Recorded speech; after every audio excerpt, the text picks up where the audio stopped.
अहिले चुनाव लड्नुपर्छ यो राजस्व के जनता छ र भनेर जुन चाहिँ एउटा चाहिँ पागल स्याल जस्तो जुन गणतन्त्रका मतियारहरू गरिरहेछन् उहाँहरूलाई चाहिँ घर घरमा घुसेर अब जनताले कारबाही गर्नुपर्छ। राजाले पनि द्वन्द्व नहोस् भनेर चाहिँ दरबार छोडिबक्स्यो। त्यस पछाडिदेखि हामी यो गलत भयो, यो देशमा राजतन्त्र हुनुपर्छ र ज्ञानेन्द्र सरकार नै यो देशको राजा भएर यसको शासन सत्ता चलाउनुपर्छ भन्ने हिसाबले हामी लागिरहेको थियौँ। आज 17-18 वर्ष पुग्दा समय आए पनि ढुङ्गो पनि बोल्छ भनेको हो रहेछ। जनता पनि बोले, राजा पनि बोले।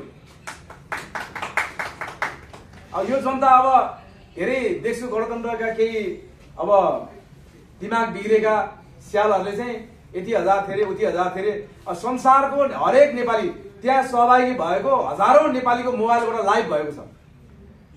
त्यहाँ सहभागिता कति थियो भनेको संसारले हेरेको छ।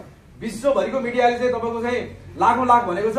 यहाँ चाहिँ अझै त्यही गणतन्त्रवादीले छोपछाप पारेर गणतन्त्र टिकाउन, अझै लुट्न, अझै चुस्न, अझै जनतालाई आँखा छाड हाल्न 2-3 हजार थियो, 2-5 हजार थियो भने यी कतिसम्म झुटा रहेछन् भन्ने कुरा जनताले अब हेर्न पर्यो नि।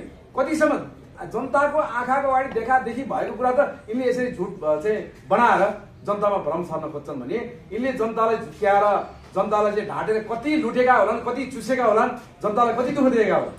त्यस कारणले यी गणतन्त्रवादीहरूको अब कुनै पनि जनताले कुरा सुन्नेवाला छैन। किनकि आज हेर्नुहोस् यिनीहरूको कुरा त जनताको त्यो सामाजिक सञ्जाल पनि एउटा मत हो नि त, तपाईँको युट्युब पनि एउटा मत हो नि त। त्यहाँबाट हेर्ने हो नि यिनीहरूको त चाहिँ 100 जना मान्छेले पनि हेर्दैन। अहिले त राजाको फोटो आयो कि त्यो मिलियन भ्युज पुग्छ। त्यस कारणले म अब हिजो 25 गते श्रीपाद ज्ञानेन्द्र सरकारको स्वागतमा उर्लिएको जनसागरलाई हार्दिक धन्यवाद व्यक्त गर्न चाहन्छु।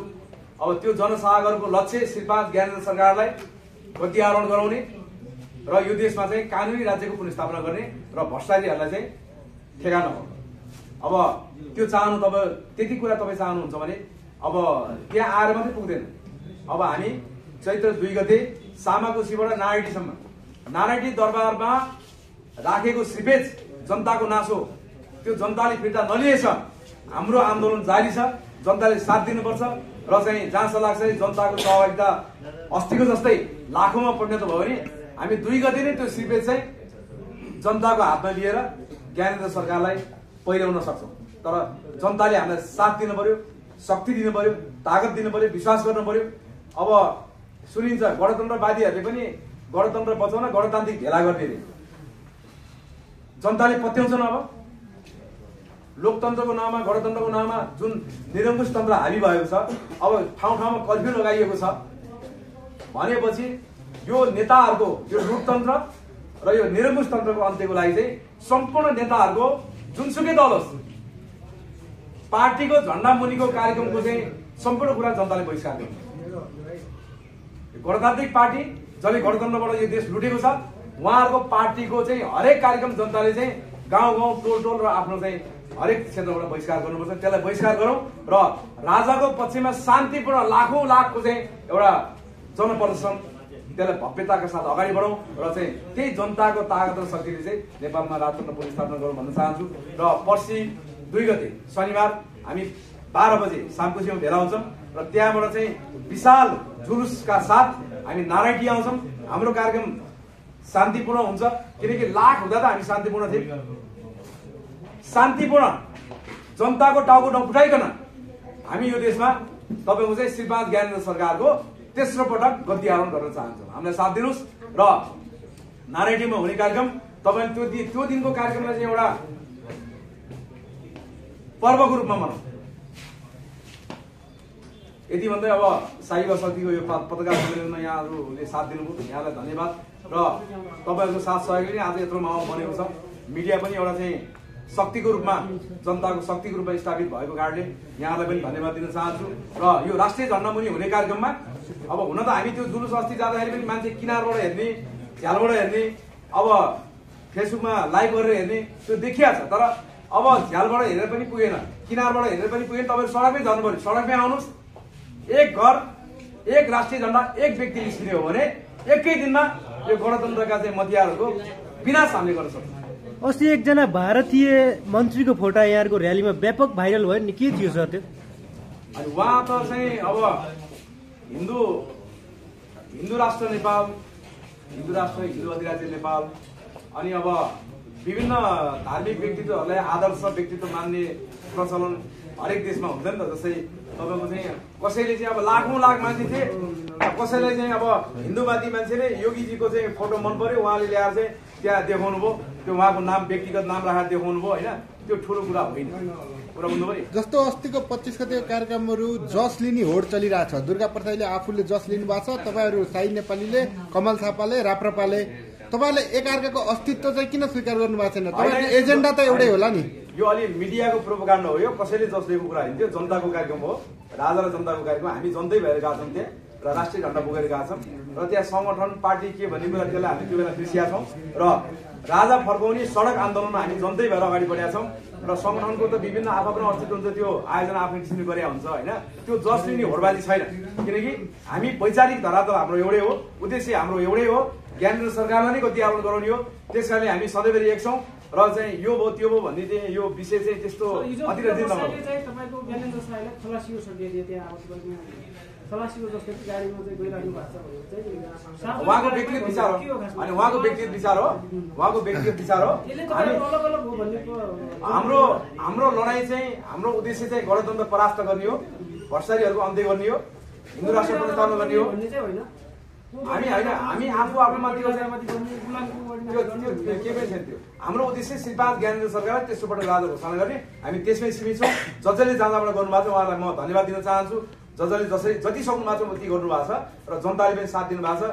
त्यहाँ सहभागी हुने सङ्घ सङ्गठन पार्टी जनता सम्पूर्णलाई म साई बस्ने नेपालको तर्फबाट धन्यवाद दिन चाहन्छु। एउटा प्रश्न लास्ट प्रश्न गरेँ, जस्तो तपाईँहरू पटक पटक भन्नुहुन्छ धेरै राजाहरू जन्मे भनेर, तपाईँको भनेर चाहिँ ज्ञानेन्द्र सर राजा बनाएर प्रधानमन्त्री नबनाएर हुँदैन र भनेर यो सिस्टम ल्याउँदा हुँदैन, तपाईँहरूले ल्याउने भयो किन प्रधानमन्त्री बनाइराख्नु? बेकारमा खर्च हुन्छ, राष्ट्रले पाल्नुपर्छ होइन। तपाईँले यसरी भन्नु, नेपालको राज संस्थाले प्रजातन्त्र लिएर आएको, कुनै दलले लिएर आएको होइन, नेपालको राज संस्थाले प्रजातन्त्र ल्याएको कारणले नेपालको राज संस्थाले जहिले पनि जनप्रतिनिधिलाई प्रधानमन्त्री बनाएको इतिहास छ, जनप्रतिनिधिलाई मन्त्री बनाएको इतिहास छ।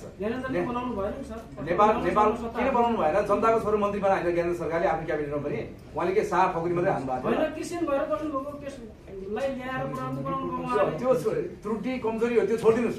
मैले भन्न खोजेको श्रीपाद ज्ञानेन्द्र सरकार राजा भइसकेपछि जनताकै छोरा प्रधानमन्त्री भएर आउँछन्, जनताकै छोरा मन्त्री हुन्छन्। जुन यो लोकतन्त्र, यो जुन तपाईँहरूको स्वतन्त्र चाहिँ जुन अहिलेको अवस्था छ नि, त्यो कायम रहन्छ। तर यसलाई कानुनी रूपमा यसलाई चाहिँ भ्रष्टाचारीहरूलाई कारवाही गर्ने र विदेशी दबावलाई निस्तेज गर्ने र एउटा वीर नेपालीको इतिहास कायम गर्ने भयो। त्यसो भए योगी आदित्यनाथलाई मात्र मान्ने, अरू विदेशीलाई चाहिँ हामीले बाइकआउट गर्ने? यो तपाईँको प्रश्नको कुनै अर्थै छैन।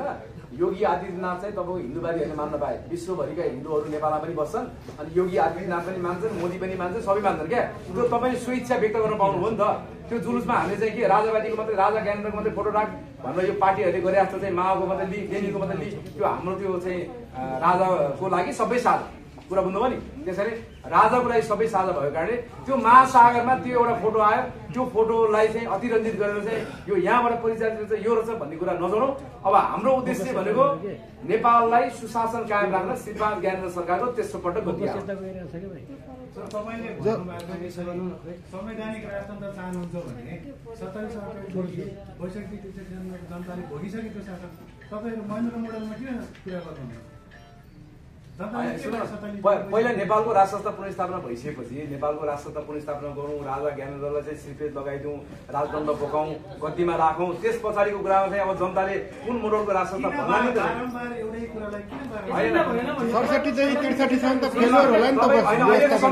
तपाईँहरू सबैले अहिलेको समयमा हामीले चाहिँ तपाईँको चाहिँ लोकतन्त्रवादीले पनि समेट्न पर्यो, प्रजातन्त्रवादीले पनि समेट्न पर्यो र यो राष्ट्रघातीहरूलाई कारवाही गर्ने हो होइन। सम्पूर्ण जनताहरूलाई चाहिँ सजिलो हुने त्यो व्यवस्था कायम गर्न खोजेको हो। त्यहाँ तपाईँले चाहिँ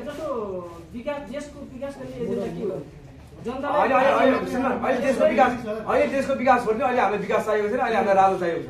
राजा आइसकेपछि विकास गर्न तपाईँलाई म एउटा कुरा के गर्छु नि, नेपालमा राज संस्था फर्किने अथवा श्रीपाद ज्ञानेन्द्र सरकारले गति आरोहण गर्ने मिति तोकिएपछि लगभग तपाईँको चाहिँ 10 लाखभन्दा बढी युवा आफै स्वतः नेपाल फर्किन्छ। तपाईँ लेखेर जस्तो मेरो एउटा प्रश्न है, आधार नेपाली भएर बात गर्छ। अब यो त यो अहिलेका चाहिँ भएका विदेशी दलालहरू त गणतन्त्र नाममा नेपाली भएर बाँच्दै दिएन। नेपाली अहिले पनि नेपाली भएरै बाँचिरहेछन् नि।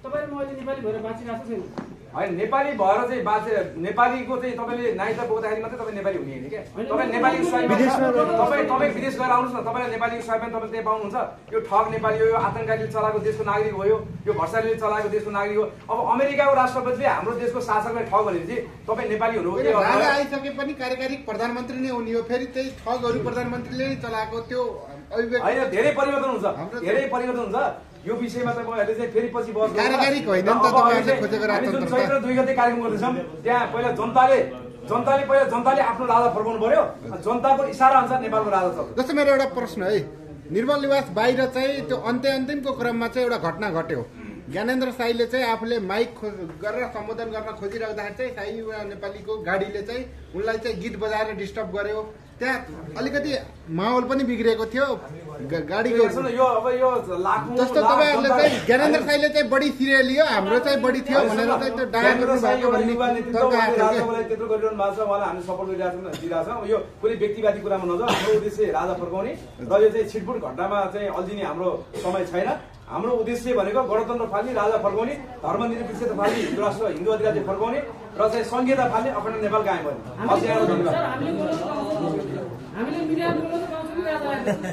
तपाईँहरूलाई पूर्ण स्वतन्त्रता हुने पूर्ण